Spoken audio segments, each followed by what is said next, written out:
Bonjour et bienvenue à Finance 360 avec Alex Demers. Aujourd'hui, nous sommes mardi le 21 mai 2024 et nous sommes rendus à l'épisode 218 du podcast. Et dans l'épisode d'aujourd'hui, je vais vous parler premièrement des données de l'inflation au Canada. Ensuite, je vous parle du prix de l'essence au Québec, donc toutes les taxes qui s'appliquent là-dessus et le fameux prix plancher.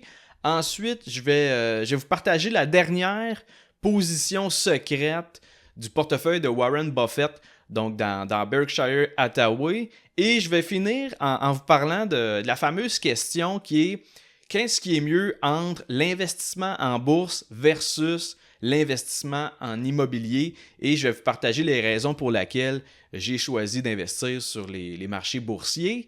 Et avant de commencer l'épisode, je vais vous parler d'Acombago, qui est un logiciel comptable en ligne. Et en fait, c'est plus qu'un logiciel comptable pour la tenue de livre, c'est vraiment une solution de gestion 100% web, c'est-à-dire que vous pouvez y accéder de n'importe où en vous connectant directement sur Internet. Et Acombago, ça vous permet de centraliser la gestion de vos finances et d'optimiser chaque aspect des opérations de votre entreprise. On parle ici de la facturation, de la gestion des clients et des fournisseurs, la création de soumissions, la gestion de l'inventaire et de l'approvisionnement, etc. Et je vous rappelle qu'Acombago, c'est une compagnie québécoise à l'écoute de ses clients avec un service à la clientèle en français et qui est en affaires depuis plus de 35 ans. Et il y a également différents forfaits qui sont offerts et qui vous permettent de choisir vraiment les outils dont vous avez besoin. Donc, peu importe la taille de votre entreprise, vous allez trouver un forfait qui vous convient le mieux. Et pour plus de détails sur Acombago ou pour planifier une démo, je vous invite à cliquer sur le lien qui se trouve dans la description de l'épisode. Et sur ce, je vais débuter avec les données de l'inflation au Canada qui ont été dévoilées ce matin. Donc, Statistique Canada nous indique que l'indice des prix à la consommation a augmenté de 2,7% en avril, ce qui est une baisse par rapport à l'augmentation de l'IPC à 2,9% au mois de mars. Et d'ailleurs, c'était une donnée super importante parce que c'était la dernière information sur l'inflation avant la prochaine rencontre de la Banque du Canada concernant le taux directeur. Et la décision pour les taux d'intérêt au Canada va être annoncée dans 2 semaines, c'est-à-dire mercredi le 5 juin. Donc de mon côté, malgré le ralentissement de la croissance des prix avec l'IPC à 2,7% en avril, je crois quand même que la Banque du Canada va décider de laisser son taux inchangé, c'est-à-dire qu'il va rester à 5%, et je pense qu'ils vont attendre en septembre pour commencer à couper les taux d'intérêt. En parlant d'inflation, je veux vous parler d'une des composantes importantes, c'est-à-dire le prix de l'essence. Au fait, d'un mois à l'autre, les prix à la pompe ont augmenté de 7,9% en avril, donc de mars à avril 2024. Et la semaine passée, le ministre de l'Économie, M.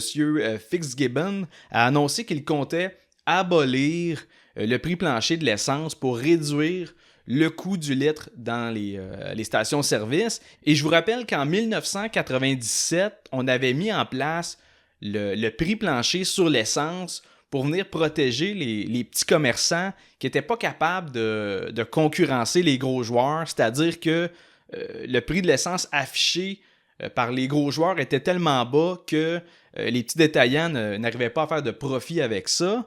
Et bref, là, on veut retirer le prix plancher dans l'espoir que les entreprises puissent être plus compétitives entre elles en affichant des prix plus bas à la pompe. Et ça, évidemment, pour le bien des consommateurs qui payent trop cher pour l'essence aux yeux du ministre de l'Économie. Et je suis quand même d'accord qu'au Québec, on paye très cher pour l'essence, mais selon moi, c'est pas le prix plancher des détaillants qui en est la cause. Au fait, de un, avec le pétrole qui est affiché en dollars US, le pétrole brut, quand le taux de change est rendu à 1,36, ça coûte cher en dollars canadiens d'aller chercher ce pétrole-là. Et de deux, le prix du baril de pétrole brut, il est en hausse. Et présentement, il oscille dans les environs de 78$ US. Donc, il y a eu une augmentation du baril. Et de trois, ce qui est selon moi la composante qui a le plus d'impact au Québec sur le prix du gaz, c'est toutes les taxes qu'on paye sur le litre d'essence. Si on calcule la taxe provinciale sur le carbone, la taxe provinciale sur les carburants, la taxe d'assises fédérale, la TPS-TVQ et la taxe pour le transport collectif, les taxes représentent quasiment 40% du prix. Par exemple, mettre 40 litres à 1,75$ du litre, ça te coûte 70$. Et sur le 70$ que tu as payé, il y a environ 27$ qui est juste en taxes. Et il faut savoir que la vente d'essence et de diesel, ça rapporte du gros fric au gouvernement. Avec toutes les taxes sur le carburant, le gouvernement du Québec il ramasse autour de 5,4 milliards de dollars par année avec ces taxes-là. Et l'idée, c'est que théoriquement, de cette manière-là, l'État il taxe les automobilistes et se sert de ces revenus-là pour financer l'entretien des routes. Et là, sans débattre là-dessus, ça amène déjà d'autres questionnements parce que présentement, il y a une certaine adoption des véhicules électriques au Québec. Donc, plus il va y avoir de voitures électriques, plus les revenus qui proviennent des taxes sur l'essence, plus ces revenus-là vont diminuer. Déjà que le gouvernement roule dans un budget déficitaire, s'il perd d'autres revenus parce que les automobilistes utilisent des véhicules électriques subventionnés, je peux vous garantir qu'ils vont inventer une nouvelle taxe sur autre chose, que ce soit surtaxer l'électricité, rajouter une taxe sur les batteries de char, je sais pas quoi encore, mais préparez-vous mentalement, ça va s'en venir dans les prochaines années.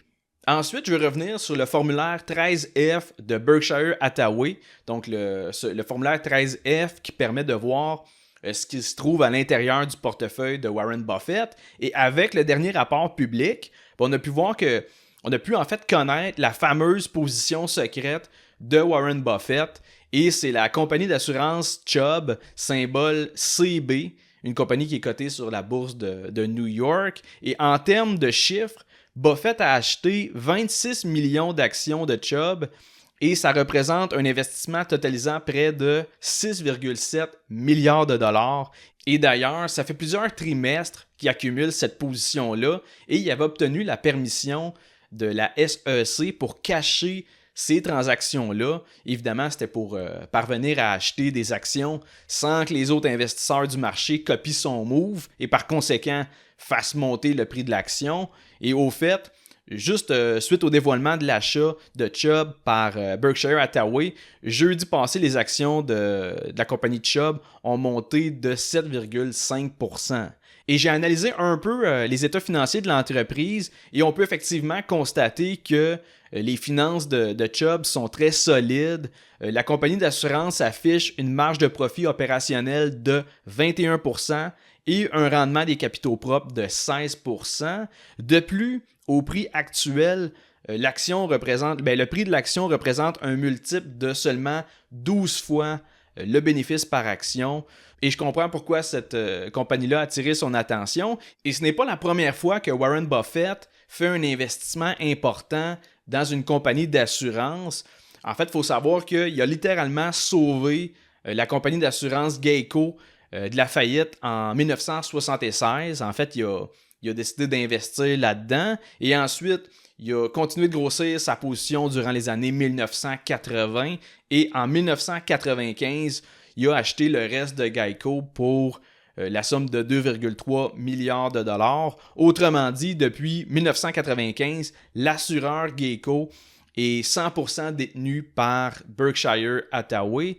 Et je vous rappelle qu'à la base, Warren Buffett est un fan du modèle d'affaires des compagnies d'assurance parce que ça lui permet de générer des liquidités pour investir. Et pour vous expliquer la mécanique le plus simplement possible, un assureur, il collecte des primes à chaque mois en échange d'un dédommagement si jamais il y a des réclamations de la part des assurés. Mais premièrement, les compagnies d'assurance, il faut savoir que ce sont littéralement les meilleurs pour calculer le risque et à ce moment-là, garantir qu'ils vont récolter plus en primes que ce qu'ils vont redonner en réclamation. Et deuxièmement, l'assureur, évidemment, il reçoit les primes upfront et celles-ci, les primes, servent de réserve lorsqu'il y a des réclamations. Dans le domaine de l'assurance, c'est ce qu'on appelle le float.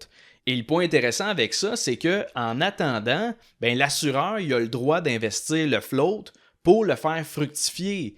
Donc, vous pouvez en déduire que Warren Buffett, il s'est servi du float de Geico pour acheter des actions d'autres entreprises, que ce soit des entreprises privées ou cotées en bourse. Et grosso modo, c'est ça qui lui a permis de faire exploser le portefeuille de Berkshire Hathaway, d'où son intérêt pour les compagnies d'assurance. Et c'est d'ailleurs l'une des raisons, d'après moi, pour son récent achat de l'assureur Chubb. Et pour finir l'épisode d'aujourd'hui, je voulais répondre à la question, est-ce que c'est mieux de commencer à investir sur les marchés boursiers ou dans l'immobilier? Puis tu sais, j'ai écouté un paquet de podcasts puis de vidéos sur YouTube qui débattaient pour l'un ou pour l'autre ou pour les deux. Mais comme vous pouvez vous en douter, pour moi, la meilleure forme d'investissement, c'est avec la bourse. Encore là, il y a toutes sortes de bémols, puis ça dépend de tes intérêts, de tes forces, tout ça. Mais je veux quand même vous expliquer mon raisonnement parce que c'est pas juste une question de rendement, même si historiquement, le rendement moyen des indices boursiers surpasse l'appréciation du prix des maisons durant la même période. Tu sais, c'est plus compliqué que ça parce qu'en partant l'immobilier, tu peux avoir du cash flow qui sort de là, c'est pas calculé dans l'appréciation du prix. Et il y a également le fait que quand tu investis en immobilier, tu utilises l'effet de levier et tu ne payes pas ta bâtisse cash, donc ton rendement, tu le fais en mettant une petite portion de la valeur de l'actif. Et au fait, si on commence par décortiquer un peu plus l'immobilier, on peut se rendre compte qu'il y a vraiment des avantages avec ce type d'investissement-là. Premièrement, l'avantage le plus important de l'immobilier, c'est le phénomène de levier, ce que je vous parlais initialement, c'est-à-dire que tu peux acquérir un actif en finançant la majeure partie avec un emprunt. Et la beauté du levier, c'est que ton gain, il ne se fait pas sur ta mise de fonds, il se fait sur la valeur de l'actif. Ce que je veux dire par là, c'est que en mettant seulement 5%, tu obtiens 100% de l'appréciation du prix du bâtiment. Si on fait un exemple simplifié à l'extrême, disons que tu as mis 5% de mise de fonds sur une propriété à 400 000 $, donc 5% de 400 000, c'est 20 000 $. Disons que la valeur du bâtiment augmente en moyenne de 2% par année. Dans 10 ans, la valeur de la propriété a augmenté de 20% et là, elle vaut maintenant 480 000 $. En vendant, tu réaliserais un gain en capital de 80 000 $ en ayant sorti seulement la mise de fonds de 20 000. Donc, en 10 ans, tu aurais quadruplé ton investissement initial. Et là, on s'entend, là, dans les faits, on pourrait les creuser plus que ça, puis le profit réel, il serait moins que ça, mais c'est juste pour faire comprendre le concept de levier. Et deuxièmement, en immobilier, il y a un paquet d'avantages fiscaux qui te permettent de réduire l'impôt à payer par les investisseurs. Par exemple, pour les propriétaires de bâtiments locatifs, les intérêts hypothécaires, donc sur le prêt hypothécaire, ils sont déductibles d'impôts. Et même principe pour les réparations puis les rénovations, ce sont toutes des dépenses déductibles d'impôts. Et en même temps, quand tu fais des rénos, ça peut rehausser la valeur de la propriété. Et en plus de ça, pour les propriétaires occupants qui possèdent un duplex ou un triplex, il y a une portion du gain en capital qui est exemptée d'impôts. Donc, c'est la portion, c'est un duplex, c'est à la moitié, c'est un triplex, c'est à le tiers. Mais tout ça pour dire que l'aspect fiscal est très intéressant pour les investisseurs dans l'immobilier locatif. Par contre, les points négatifs de l'immobilier font vraiment en sorte que ce type d'investissement-là, ça m'a jamais attiré et je vais vous partager les raisons pourquoi. À la base, pour commencer en immobilier, tout le monde le sait, ça prend des mises de fonds. Donc, ça prend un capital de départ qui est un peu plus important. Et si tu es propriétaire occupant, oui, tu peux mettre seulement 5%. Mais sinon, si c'est vraiment que tu vas acheter un triplex et que tu ne veux pas habiter là, c'est minimum 20% de cash down. Donc, 20% d'un triplex, disons que tu en pognes un à 600 000, c'est 120 000 $ que tu sors upfront pour commencer à investir. Tandis qu'en bourse, si tu veux, demain matin, tu peux ouvrir un compte de courtage en ligne puis tu peux commencer à investir 100 $ par semaine dans un FNB. Autrement dit, il y a moins de barrières à l'entrée pour commencer à investir sur les marchés boursiers versus l'immobilier. Et un autre point important à considérer, c'est que si vous êtes 100% investi en immobilier, c'est un investissement qui est ultra concentré dans un seul secteur de l'économie, l'immobilier. Tandis qu'avec la bourse, tu peux t'exposer à n'importe quel secteur d'activité. L'énergie, les services financiers, les pharmaceutiques, etc. Au fait, si l'immobilier t'intéresse, tu peux même acheter des parts de REITs. Des REITs, c'est des fiducies de placement immobilier. Et à ce moment-là, avec les marchés financiers, tu peux même avoir une exposure au secteur de l'immobilier. Mais avec l'immobilier, t'es juste là-dedans.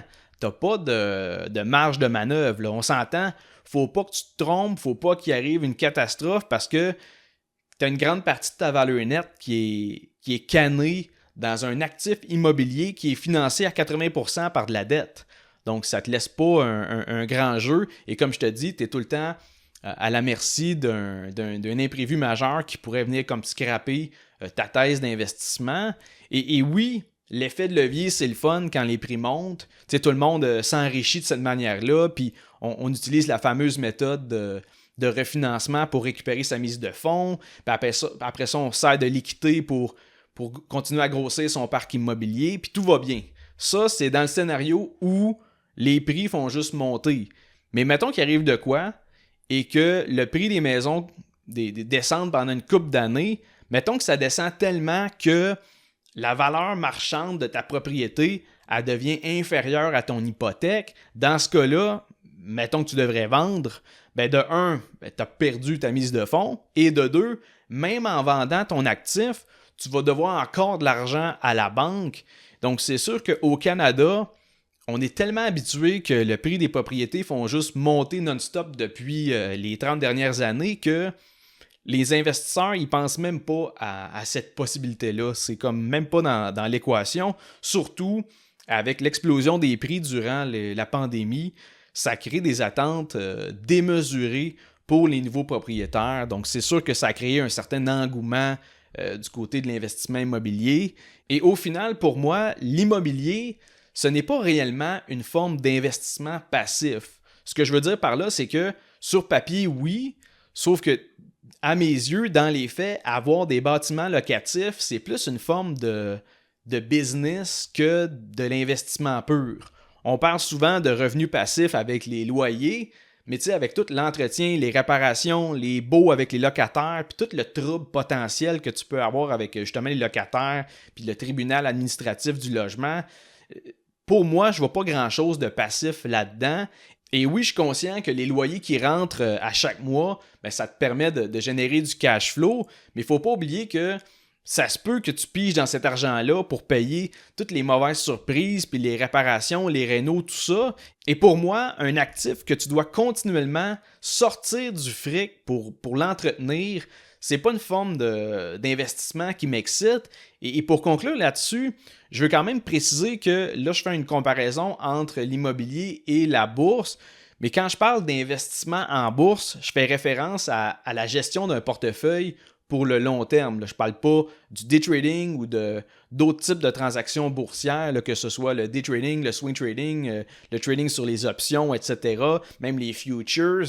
C'est des opérations spéculatives. Puis oui, tu peux obtenir des très grands rendements, mais je ne vois pas ça comme de l'investissement passif. Évidemment, il y a beaucoup d'implications en argent et en temps derrière ça. Et au fait, comme je vous dis, pour que ce soit véritablement le meilleur type d'investissement, il faut que tu investisses sur les marchés boursiers en cherchant à devenir actionnaire d'entreprises cotées en bourse, que ce soit via des fonds indiciels ou en achetant des actions individuelles. L'idée, c'est de comprendre que des actions, c'est pas juste des chiffres sur un écran, ce sont des parts d'une compagnie et qu'en achetant des parts de ces compagnies-là, ben, tu peux profiter de la croissance des plus grandes entreprises au monde, c'est Apple, Microsoft, Google, Meta et compagnie, et tu peux également recevoir sous forme de dividendes une partie de leur profit. Donc c'est sûr que de mon côté, je suis complètement vendu à l'investissement en bourse. Je trouve qu'il y a un paquet de raisons pour lesquelles ce type d'investissement-là est mieux. Par contre, comme je vous dis, je le sais très bien qu'il y a des personnes surtout des personnes plus manuelles ou qui ont des contacts dans le domaine de la construction, de la rénovation, du monde qui sont plus connaisseurs dans ce secteur-là. Ben, tu peux t'enrichir aussi avec l'investissement en immobilier. C'est juste que de mon côté, sans hésitation, je trouve que pour commencer à investir, l'investissement en bourse est plus accessible en termes comme je vous dis, en termes de capital de départ, puis aussi en termes de gestion. Je veux dire, tu peux acheter des parts d'un fonds négocié en bourse qui reflète le rendement d'un indice. Tu fais ça une fois par mois, puis lève là ton implication pour investir pour tes vieux jours. Tandis que dans l'immobilier locatif, oui, tu as le levier, oui, tu as des avantages fiscaux, mais tu as quand même beaucoup de gestion derrière ça. La gestion des locataires, la gestion de l'entretien du bâtiment. Il y a un paquet d'autres défis qui viennent avec ça. Et il ne faut pas oublier que oui, c'est le fun de faire de l'argent avec l'argent des autres. Dans ce cas-ci, on parle de la banque qui te prête de l'argent pour financer ton actif. Mais quand ça va du mauvais bord, ben là, c'est là que ça devient très difficile parce que tu es leveragé. Donc, quand tu t'exposes à un levier financier, quand ça va bien, ça va très bien. Quand ça va mal, ben, rapidement, tu peux te retrouver dans le trouble. Donc, je vais terminer l'épisode là-dessus. J'espère que vous avez appris un paquet de petites choses. J'espère que vous avez trouvé ça intéressant. Si c'est le cas, laissez un 5 étoiles sur Spotify, un review sur Apple Podcasts ou abonnez-vous directement sur ma chaîne sur YouTube. Et sur ce, on se revoit mardi prochain pour un autre épisode de Finance 360.